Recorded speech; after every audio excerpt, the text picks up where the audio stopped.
Friends, hello. This is Carter, and welcome to this episode of Making It Up, the podcast where two writers sit down and talk about whatever comes to mind. Before I get to today's guests, just a quick note: you should buy my new book. We talked on the podcast today about being salesy and how hard it is for being visible and promoting your book and not feeling gross about it. But I'm telling you right now, you should buy my upcoming book, When They Find Me. It releases November 10th. And it's getting great reviews already. The PR team is already releasing a lot of advanced reader copies into the wild, and we're getting a lot of great feedback. It's getting some buzz. Target is going to have an exclusive edition of this book. And I am telling you, I am begging you and pleading with you that if you pre-order a book, it will make a big difference. Pre-orders are really important to authors, mostly because all those sales get counted to your first week sales. So if you can get a bunch of pre-orders in and it has a strong opening week, that really helps towards making certain bestseller lists. And it's just such a nice thing to do. If publishers start to see a lot of pre-orders in on the books, that's that's a good sign for indie bookstores, for example, to order more copies. So it's all kind of a process. So it's called When They Find Me. It's a creepy book. It takes place over 5 hours during a blizzard 2 days before Christmas in this remote mountain town in Colorado. And if you want to know everything about it, just go to my website, carterwilson.com. You can see a link to it. It's on the homepage right there. But anyway, that is my plug. Usually I plug Unbound Writer. Today I'm plugging my actual books. All right, so today's show. Today I had on the show Corinne Sullivan. So Corinne is the senior news editor at Cosmopolitan magazine. She's right there in New York City. She spends her career observing and writing about relationships in real time, like celebrity breakups, dating trends, parasocial crushes. And as a novelist, she is tapping into not only that zeitgeist, but offers a darker mirror of what she reports on, which is kind of the emotional fallout of of those glossy headlines. So she has a new book out, just released in April of this year, called Yours Always from Thomas and Mercer. Creepy, creepy, creepy thriller. And she's got another one coming out either late 2027 or early 2028. And it was interesting really talking to her because she really went the route from a child saying, I'm going to be a writer. I'm going to figure this out. Undergraduate degree in English, got an MFA, wrote three books that never went anywhere, finally had one that sold. And then that was more in the literary fiction kind of realm, and then pivoted towards suspense thriller, knowing that not only was that something that she wanted to write, but also knowing that, it probably had a better shot at being sold. Um, just because of how competitive the landscape is. People are always looking for that really they call it pitchy thriller. And she certainly had the chops to execute that. And that became Yours Always, which has done very well for Thomas and Mercer. But there's a lot in here where we had a lot in common in terms of how we write, when we write. She's got a full-time job with two little kids at home. And I certainly have experienced that as well. So trying to find the time to write, we talked a lot about imposter syndrome, a lot about the difficulty of calling oneself a writer. How do you define what success is as a writer? Are the goalposts constantly moving? And if so, is that artificial? And should you just be grateful that you have anything published? So it was a good conversation. We kind of went into the weeds on it a little bit. And then at the end, we made up a quirky little story, as we always do on this show. This is a great one, especially if you're looking for insights on craft and perseverance. This is my interview with Corinne Sullivan.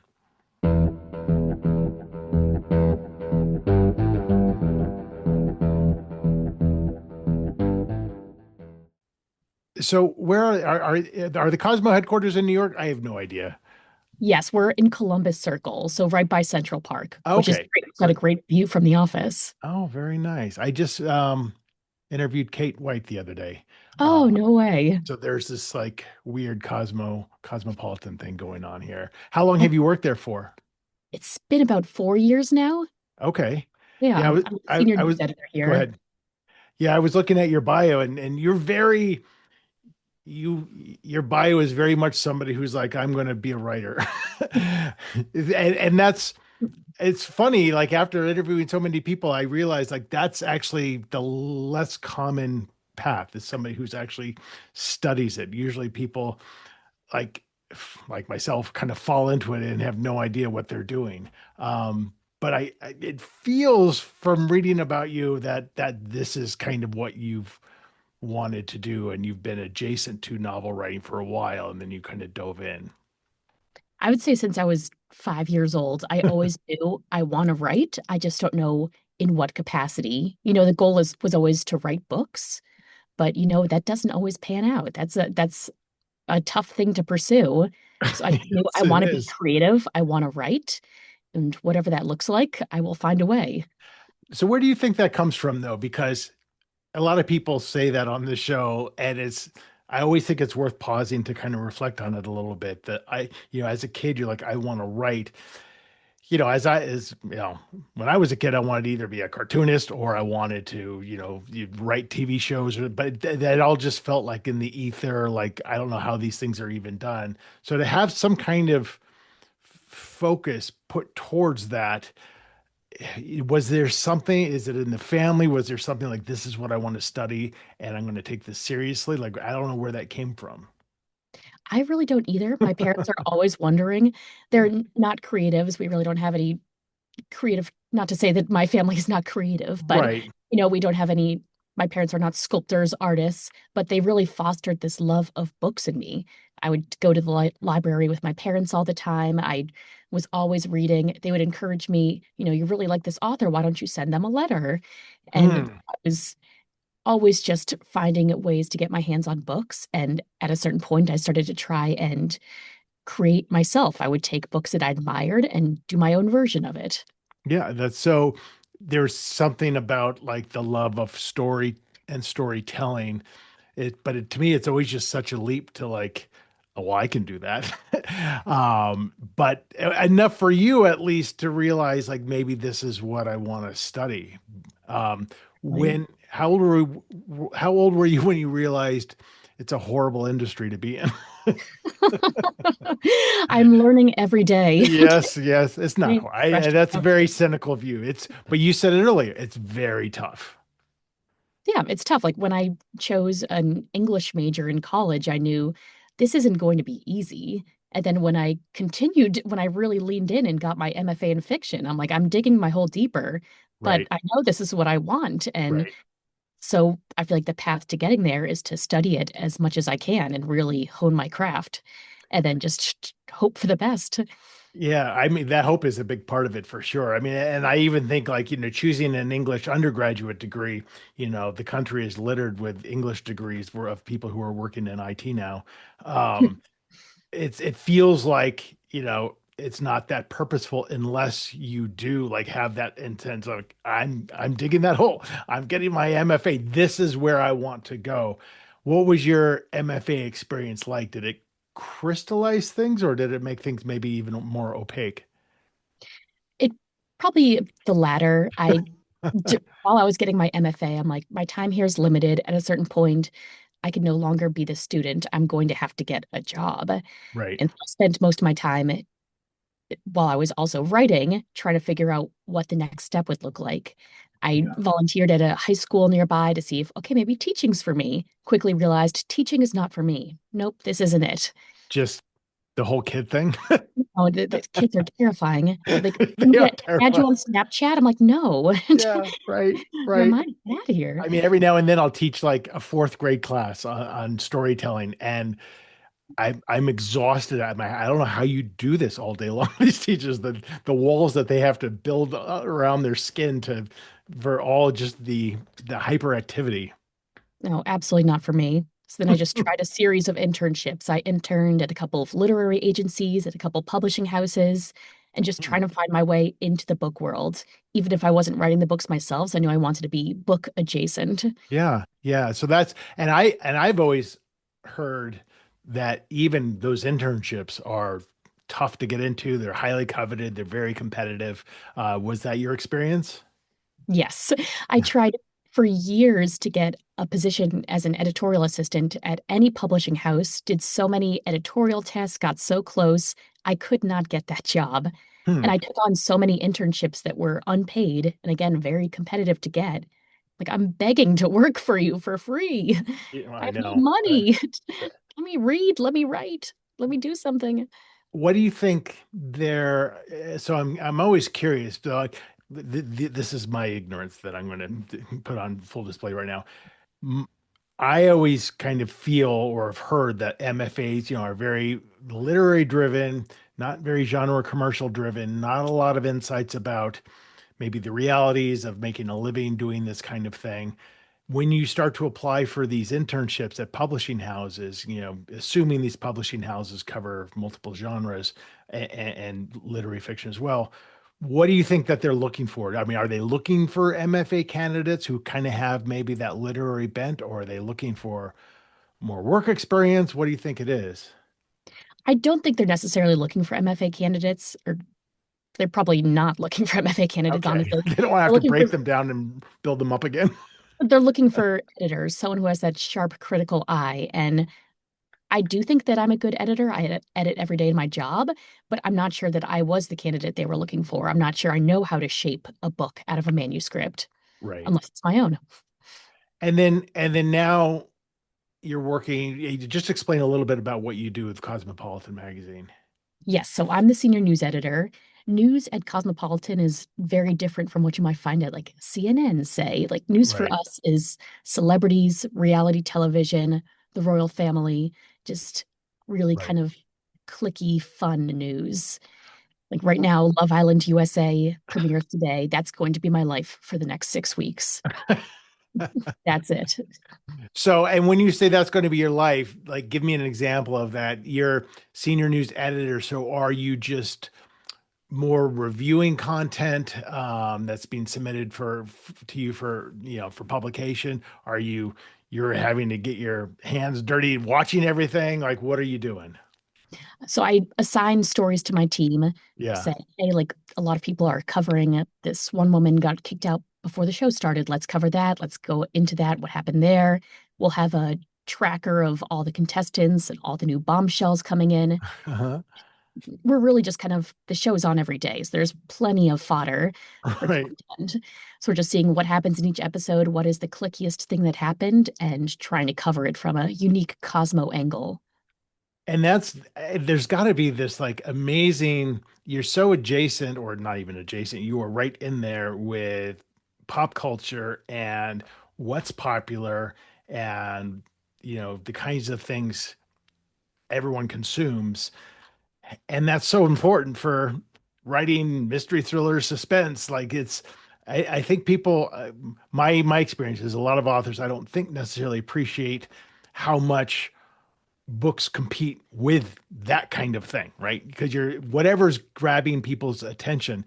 Do you feel like that's giving you insights to like, I need to make these chapters shorter. This isn't, for better word, be clicky enough. Yeah, I think that being a news editor, I'm thinking about how people read and consume things. Like see that a story has an average time of like a minute and 24 seconds that a reader spent on it. And you're like, wow, that's impressive. That's a long time. Wow, It's like an average that's of like 30 amazing, isn't it? seconds people will give your article, no matter the length. So I realize in my own writing, you've got to grab them from page one. I Right. used to write more literary fiction, but I started writing thrillers because I realized there is this attention deficit that we really we have so many things competing for our attention. People are looking for stories that are really compelling from the start. Yeah, and that's true. And then, I will read that kind of writing. I will read long form blogs, and then I do find myself like, oh, I know how this long form blog is going to start. It's going to be 3 paragraphs of this setup through example, and I do find myself like kind of scrolling down, like, okay, where's the part and Let's it's get the it's meat. weird, right? Right? It's like we're all being trained to pay less attention. And I think fortunately for me, I just happen to write like that. I happen to write short, punchy things. That's just because how my own brain works. So it tends to work. But it's you go back and look at thrillers from like a Stephen King novel from the 80s, 900 pages. That would never sell today. They would cut that in a third and say, we need to tighten this up, man. And I love the fact that you love writing, but you also sound very intentional about it in the sense of like, look, I can write literary fiction, but my best chances of success are maybe headed toward genre fiction. Assuming you still love that stuff and you want to write that stuff, you can't be totally cynical about it, but um, not many people have that kind of insight as they're embarking on their journey. And you have two books out now, is that right? Correct. Yeah, so I published my first one back in 2018. I wrote it during grad school while I was getting my MFA, and it's literary but has kind of a sharp hook. And after that, I spent years writing books that I could not sell. I wrote 3 books that went on submission, did rounds and rounds of edits, and I was told time and time again, like the writing is good here, but I don't see why this story needs to be told. It was missing urgency. Right. I was That's writing these like kind of like soft character studies. It's like, okay, yeah, the writing is nice, but why do I need this? right. Right. Because they were being shopped to kind of suspense editors. No, they were being shopped at literary houses. They just Oh, no okay. one wanted my weird little stories, and that's fine. It was stories need to be told for a reason, and it's like, why would anyone? Not to say why would anyone pick this up? I will not knock my own writing, but there was no reason for the story to be told, and where it's becoming just so competitive, Yeah. stories that need It urgency, it whether is. they're It's literary or genre fiction. Yeah, it's that sharp hook you're talking about, right? That has to exist somewhere because that's how kind of at least the American brain, I think, is working in this day and age. But I mean, because I had the same experience. 3 books that were agented, were shopped, never went anywhere. My big criticism was my heroes were too weak because I tried to make things too like this is what would happen if the hero got punched in the face. He'd Like be it's out for just days. truth. Nobody wants to read that. So it is kind of this whole learning experience, but it's also frustrating to get feedback like why does the story need to be told? Because I think as writers, it's hard for us to have that understanding. Like, I don't know, it was interesting to me, but it's hard to have a pulse on what people want. Like you can write something that could be a breakout, you can write something that flops and feel exactly the same when you finish each one of those books. You're like, I think it's okay. I don't know. I think the hardest thing is trying to land on something topical where publishing industry moves pretty slow. If something feels very fresh right now, when your book finally comes out 2 years from now, if it is turned around pretty quickly, the moment may have passed. Yeah, you're totally right. And I think we all know chasing the market never works because of those exact reasons. Um, my last book, the one that actually broke out was a podcast book. And I saw a lot of reviews like, oh my God, another podcast book. And I'm like, I had no idea. I wasn't trying to be topical. I was just kind of thought it was kind of an interesting idea. So there's something to be said, I think, about just like being almost your head in the sand a little bit about what is popular, because sometimes it feels like looks like you're trying too hard if it's everything's like so on the nose in a way. You're accused of hopping on the trend. Yeah. Oh, another Yeah. tradwife book. Oh, another podcast book, say. Like, I'm not chasing a trend. This is just what I was compelled to write. Right. I know it. So, and like Trad Wife is a great example. Like when you hear these terms, you're like, I had no idea I was writing that. This is right. This is just a story I thought of. And then as I was writing it, I threw in these, conflicts that I thought made it more interesting. But apparently now I've written completely within the heart of something that's not only popular, but popular and on the downward trend. Like I was pitching something to my agent. He's like, "Oh no, not another cult book." I'm like, "Is it a cult book? I guess it has a Right. cult." And our cult book's a big thing. I didn't know. Yeah. I'm like, "Okay, not a cult book." Oh, yeah. So and is that how you kind of work with your agent? You tend to like, I have 3 ideas. Are any of these, do you think, interesting? That's Yeah, kind of we'll what you, ideate. I'll kind of say, yeah. here's what I'm noodling around. Do you think that there is a story here? You'll help me kind of refine it before I get started so that I'm not wasting anyone's time. Oh, see, that's a smart way of doing it. I tend to just write a book without telling anyone what I'm doing and be like, I don't know, here it is.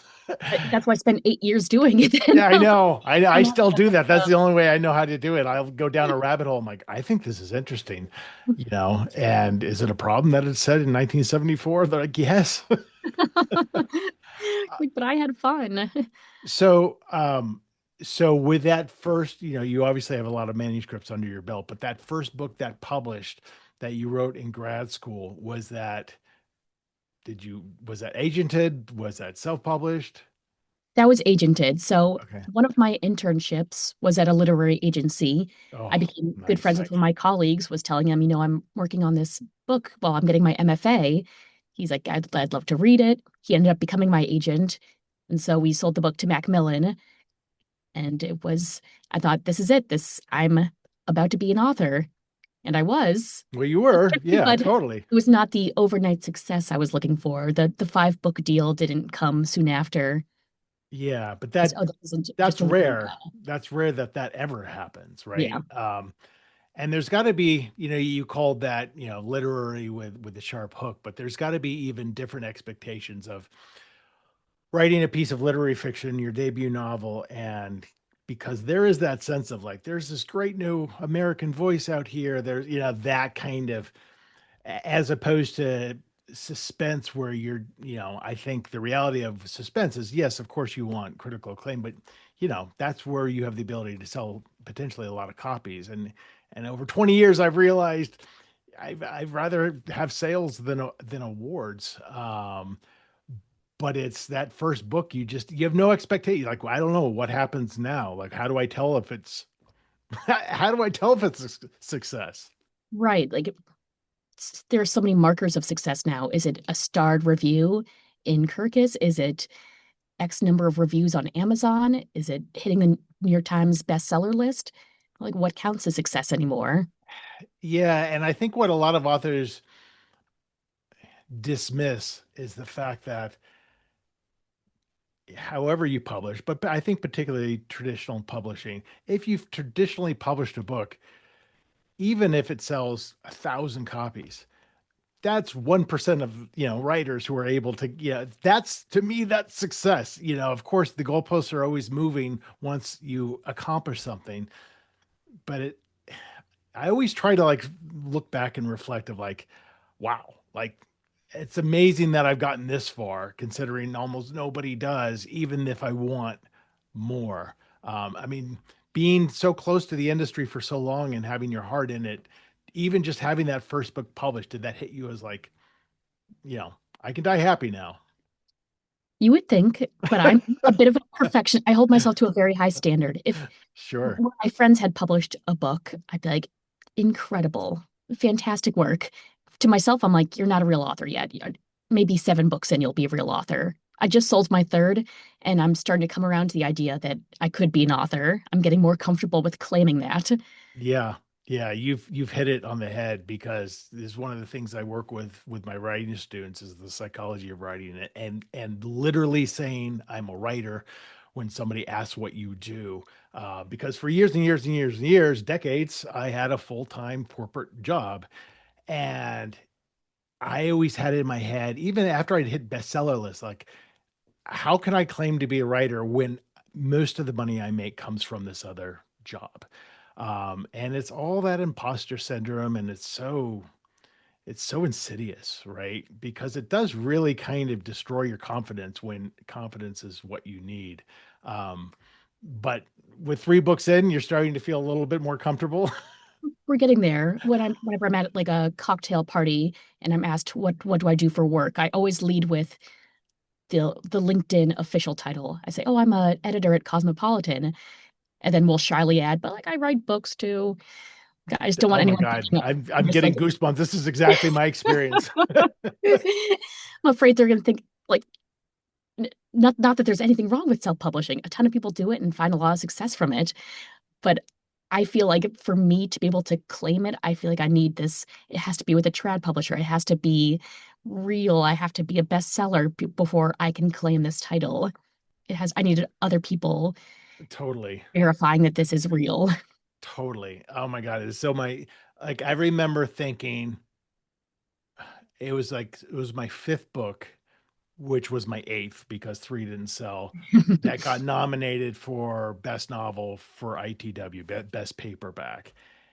And I really, and I had already hit the USA Today bestsellers list, but I remember that was the first time I felt like I belonged in a way. And this was whatever, 15, 17 years after I started writing.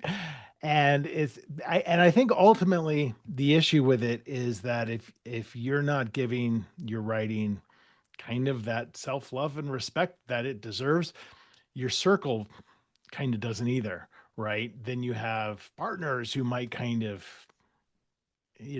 subtly think of it as a hobby as opposed to thinking of it as a career that it's, I think of it as a startup. Like I'm pouring money into it, I'm pouring sweat equity into it, and it'll pay off way down the road. And then at some point, hopefully you get to a point you're like, okay, now I want to focus on, I've got the awards, I've got the bestseller list. Now I want to focus on actually sustaining a living doing this, which is really that to me, that's the brass ring because that's the hardest thing to do because it's so much of it's not in our control, right? Oh, yeah. Like that was the hardest part with the social media self-promotion of just taking myself seriously and asking other people to take me seriously. Right. It's a Right. very vulnerable position to be in, to Right. be tooting your own horn, to saying, my work is good. It deserves your time and attention. Yeah, it's so true. I just taught this class about being a visible writer, like because we have to be visible now, right? This is like yeah, it's we can no longer just submit manuscripts and never show up anywhere because people want to see the person behind the words. But that's why I think a lot of writers struggle with is that idea of like I don't want to be seen. That's why I write. I don't want to toot my own horn because I'm an introvert and that makes me deeply uncomfortable. So it's about finding those ways to be seen without being salesy. And it's hard. It's a hard balance to have because we all see other writers and we get jealous and it's like, well, I don't want to post like that, but so how do you manage that? It's a lot of just putting what people are thinking of me to the side. I'm thinking I'm not posting these things for my followers. I'm posting these for the followers I'm hoping to attract. That's a great way of looking at it. Post like I would if I were speaking to an audience that I hope to have. Right. Not thinking about what the people I had a class with in college are thinking about me or texting me to each other saying this girl will not stop posting about her book. Whatever. Right. Jealousy's a Totally. disease. Get better soon. Yeah, and obviously there's a balance with how much you're posting about your book as opposed to posting about your life or posting about your writing process or creative process. But that's a great way of looking at it because you do get to a certain point where you're like, I'm managing my career. I can't think about what my mom is thinking about these posts or whatever it is. And if they want to unfollow me, God bless them. They can By all unfollow me. means. And I find it also helpful to ask for help from a PR team, or you hire your own PR team, or somebody or just looking at other people's posts and seeing what resonates with you. And as you know, it changes every 3 months. Like what people are looking for changes. Made me Um, realize the importance of building a community too. When you genuinely are happy for others and are supporting others vocally, people are going to be much more likely to support you.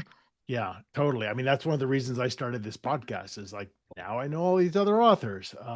That's why I started going to conferences way before I was published. Now I've got this community, to your point, of just like people I can lean on and people who can lean on me. And I can't even underscore like how important that is. I'm sure have you been going to conferences and things like that as well? I was chicken out. Like, I live in New Why? York City. When Thriller Fest happened, I'm like, Yeah, you're right there.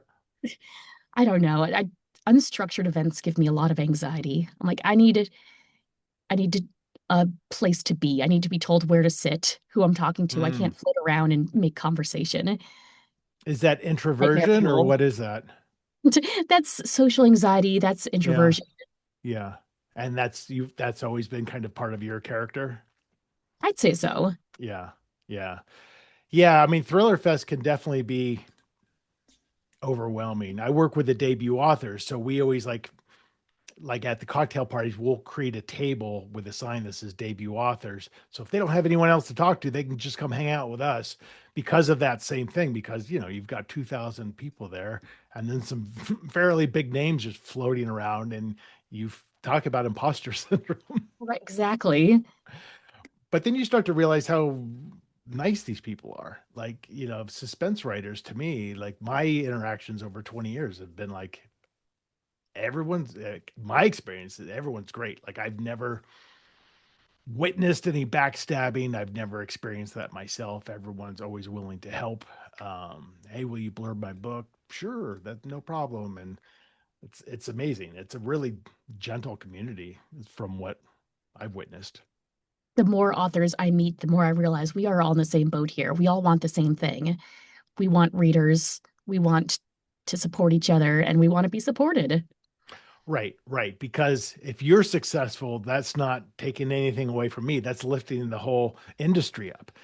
It's getting people to read again. And that's the battle, right? Yes, Is getting kind of people into books, and audiobooks are a big part of that. For example, like people are rediscovering those, and whatever it takes to get people interested in story only helps out all of us, I think. exactly. What was your path like? So you're with Thomas and Mercer now, right? For your release that just came out. Correct. So what was that? So you write this second book, second published book that it seems like it was very intentional to lean much more into kind of the thriller space on it. Um, Give it to your agent. Agent shops it. What was that reaction like? It was very exciting after years of hearing no or getting so close. It was exciting to have a manuscript that excited people. We were Hmm. trying a very different group of editors who leaned more thriller Right. than literary fiction. And so it was a chance to make like a fresh introduction to a group of editors I hadn't previously submitted to or who may not be familiar with me. And there was some confusion, like your first book looks like literary fiction, but this Right. one's thriller. Right. Yep, yep. We're trying something new. Was there any discussion about changing your name? No, I feel like that's something I'm wouldn't be willing to give up. Hmm.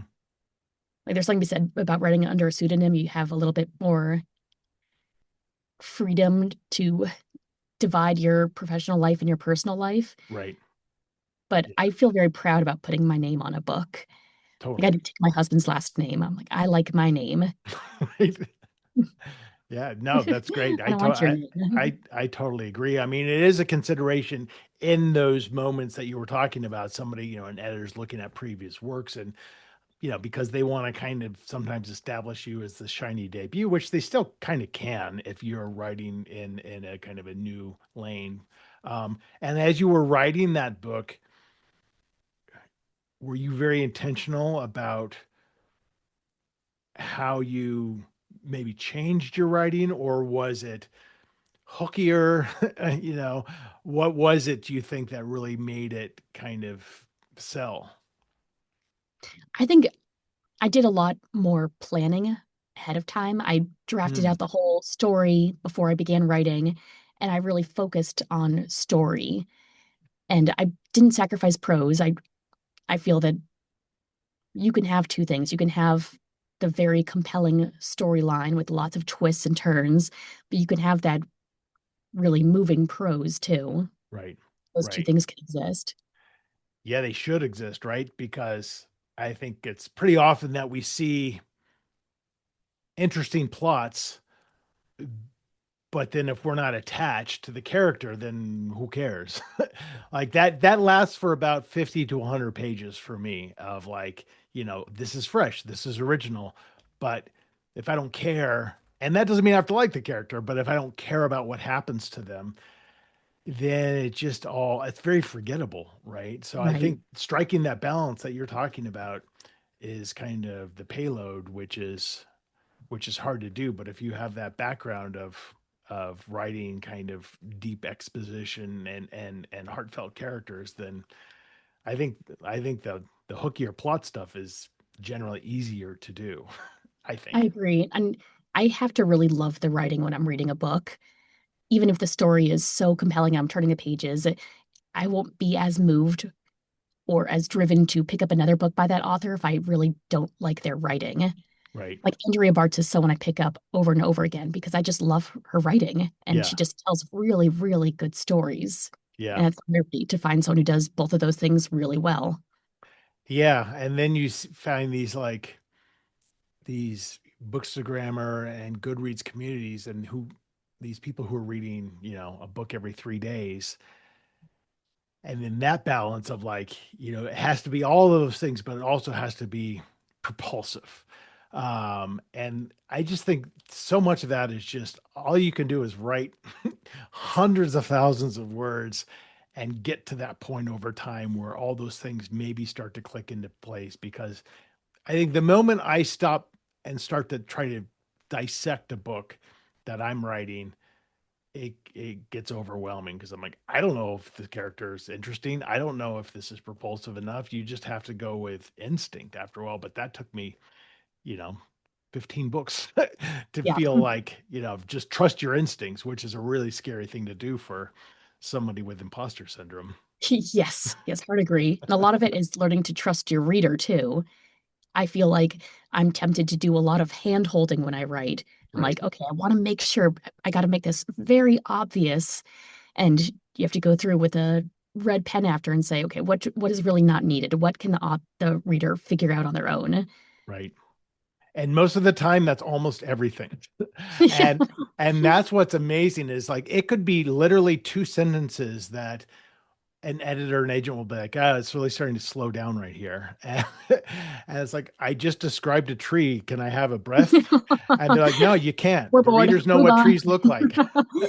And so I think you'll find in my writing, I describe almost nothing. And that's just kind of how my brain works anyway. But I do realize over time, like, the reader not only can fill that in, they want to fill it in because they want to have their own version of the story for themselves. A lot of readers, I think. I mean, a lot of thriller readers, I should be specific on that. If you're writing literary fiction and the power is in the moment and the description and maybe the languishing, um, then that's a different story. But I think for thriller writers, it's just like, get to the point, get to the action, but make the characters so deep that we're going to ache for them. Um, but do it fast. Exactly. Like as little as I need to be attached to this character without giving too much. Yeah, and that's Yourself, a hard thing you're not to see writing. for ourselves. Yeah, it's like you're not writing books for idiots, so don't act like they're idiots. No, I know. But I don't know. Sometimes I'm wondering, like, am I shortchanging my own writing? I'm never intentionally dumbing things down. Again, it's just kind of how my own brain works. But uh, you want to Like I be. want to describe that tree. I could describe that tree really well. I know. I think that's it a little bit. You want to be memorable. So then, if I start thinking about describing a tree, I'll think about what are the one or two words that I can use that people aren't expecting to be used as adjectives, for example, without trying to sound like I'm trying too hard. Like, what's the first thing I think of when I look at the bark of that tree? Do I think it looks like, the skin of a dead elephant? Like something that's Something like that. atmospheric, something that Um, lends itself to being creepy or establishing the tone I want. right, right, and that's just it, right? Like, how can every sentence really give off a little bit of a sense of dread? Yes. And it can just be a simple word choice without being hitting somebody over the head. But it's, again, I think that just takes years of experience of just being not only writing but certainly reading in that space as well. I remember doing this exercise in grad school where we took like a paragraph or whatever, like something from our writing, and we tried to find the most unexpected way to describe it. like Hmm. cutting out all idioms, any turns of phrases. Like, what are we really trying to say here? And Hmm. I try and challenge myself. Like, does this phrase feel a little trite? Does this feel true? What am I really trying to say here? And getting to the core of that. Right. Yeah, I think that's, and what I've learned over time is that it's okay to be a little basic. Because what are you trying to, how are you trying to describe the grass? Well, it's green. Like that's really what I'm trying to say. Like, all right, we'll say that it's green. Maybe don't do that all the time, but because if it does sound like you're trying too hard, then it becomes distracting. And that's the last thing you want, is for the reader to be pulled out because they're like, oh, here's this person with their with their trying to be different description again. But and that, none of that works without feedback, right? None of that works without beta readers, agents, editors, people who can tell you, this feels a little bit much or whatever. Because my whatever I turn into my agent, I'm like, this is the best that I could do at this point in my life. Now I need you to tell me how to make it better. And the same thing with the editor. And then you read some reviews and that informs you for the next thing, maybe. So and that's the beauty of writing, is you're always learning. There's really no limit to it. Right. It reminds me of being in high school and writing an essay. And I thought the best way to make it impressive was to right click on every word and look up the thesaurus and change it for a more impressive sounding word. Right, right. And nobody talks like that, by Writing the because no one knows what I'm saying. way. Right, right. Exactly. I mean, I'm writing something right now. It's about a person, kind of a hacker in the dark web in 2012, when the dark web was kind of even more the Wild West than it is now. And it's interesting, and I want to explain kind of the process to the readers, but all of a sudden I'm like, if I'm writing 2 pages of her hacking, that's probably like, they get it. She's hacking, she's brilliant. A paragraph will do it, even if it's like really interesting to go into the details of what she's seen. And even today, I'm like, oh, I think this is too much. I think this is slowing the story down. You want to show off all the research you did, but I then you know. kind And isn't of that so off. obvious in a book when you're reading that and you're like, oh, they found out this bit of information. They could not wait to put this in the book, because I it did a doesn't lot of do anything research. for the story. It's just interesting, but it doesn't do anything. And so you're with Thomas and Mercer now, and then you say you're working on book 3. That's also for Thomas and Mercer. That's actually going to be with HarperCollins. I Oh, just sold it wow. to a Harper Perennial, so Good I'm for really you. excited. Wow. So you're getting, I've had that experience too. You're getting that experience of like, how do different publishers work? How do they treat a launch? How do they treat PR and marketing? All that kind of stuff, which is, man, it's a great education to have, Yeah.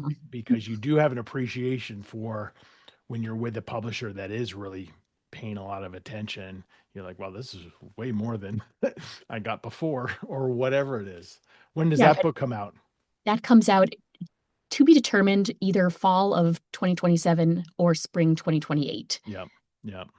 To your point, it takes a long time. And are you done with that book? Nope. Yeah. I'm about halfway done, so we're making progress. That's good. I'm But really I excited about assume it. it has a due date. Yes, it's due in September, so I gotta get it moving. Yeah, Like as you know from working a full-time job and being a writer, it's a lot.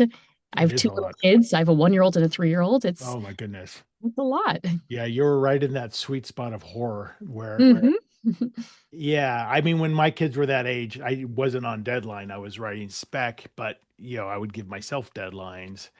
And that's where I came up with just writing an hour a day, which is what I still do. But if you can be consistent about it and write 500 to 700 words every day, and they're not going to be great necessarily, but it's momentum, then you can have a draft in 6 months. If you can, but sometimes even finding that hour is hard. Like, how much do you try to write a day? That's honestly exactly what I do. After the kids go down for the night, I give myself at least an hour. I'll try for 2. I aim for 500 to 1,000 words. Hmm. And again, like even if it stinks, like I got something down on paper, I'm working. The brain is chugging along. Like last Yeah. night, I was really not feeling it. I'm like, let's just sit down, see what happens, put the phone away. And I got out 800 words. And I'm like, you know what? I'm actually pretty happy with this. Yeah, totally. I know you. your instinct is, especially, it's like working out, right? Like, "Ah, I don't feel like it." And then you start and you're like, all right, now I'm kind of invigorated because I've started, I've done the warm ups or whatever. And that's it. And you might think of something in that one session that you're like, oh, this is the connective tissue to the rest of the story. And had I not written tonight, maybe I wouldn't have thought of that. Exactly. So no, I think you're absolutely right. Well, Corinne, we're going to wrap up. Before we do, we're going to do our own little storytelling. Let's do it. So I've chosen three books off my bookshelf at random. I think these were all sent to me for a contest that I was a judge in a few years ago. You're going to choose one of these books. We're going to choose a random sentence from a random page. I'm going to read that sentence, and that'll be the first sentence in a very, very short story. So we'll just alternate sentences back and forth. We can do whatever we want with it, and then I'll call it a day after a couple minutes. So I've got Christina McDonald's "What Lies in Darkness," Minka Kent's "Imaginary Strangers," and the great title by BJ Magnani, "Will Always Have Poison." Oh, So choose one of those. oh, I think we got to go with that last one. That title is very Will compelling. That's a always have busy poison. Yes, it's author. like we'll always have Paris. Um, oh my goodness, there's like a crossword puzzle on the back of it. Oh, okay. That's That's so fun. never seen that. So give me a page between 1 and 270. All right, let's go for 36. Okay, I'm going to quickly scan page Hopefully, 30. it's not another crossword. That would be a first. So let me just quickly scan this.